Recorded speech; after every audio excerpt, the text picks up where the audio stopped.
Aloha, everyone. This truly is a complex humanitarian crisis.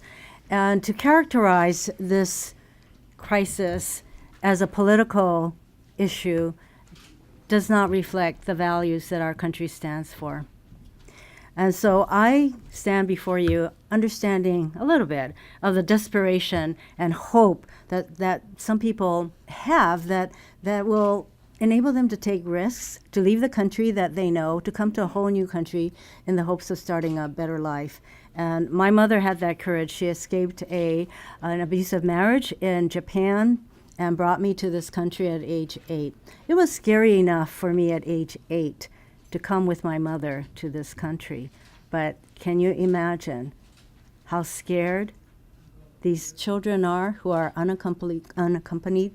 They are younger than 8 often, and they're left in a whole new country. And in fact, just the journey to come to this country is fraught with all kinds of dangers. I read about a young girl who came with her brother from El Salvador. She spent 25 days on a bus to get here. And this is not a bus that's got luxurious seats or anything like that. It's a bus filled with people that she doesn't know. There could be traffickers in that bus. You can't imagine the kind of circumstance. So 25 days, she comes to this country, ends up in Texas. They slept on a bare floor without blankets for a while, and eventually they were moved to a better facility in California. But what will happen to them? So multiply this young girl and her brother thousands and thousands of times. This is a humanitarian crisis. And as Chairman Menendez has pointed out, it is a very complicated issue, and we have to do a lot of things at the border. What happens when these children, and often with a parent, come through our borders? What do we do? How do we treat them in a humane way?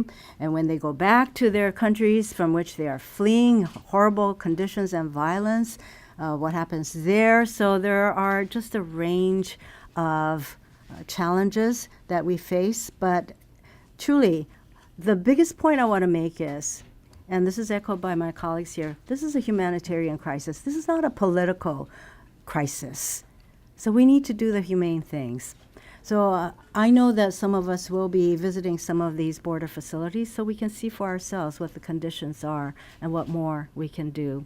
So I'm proud to stand here with my colleagues and joining hands to reflect the values of our country, and that is that we are a caring, humane country. Mahalo.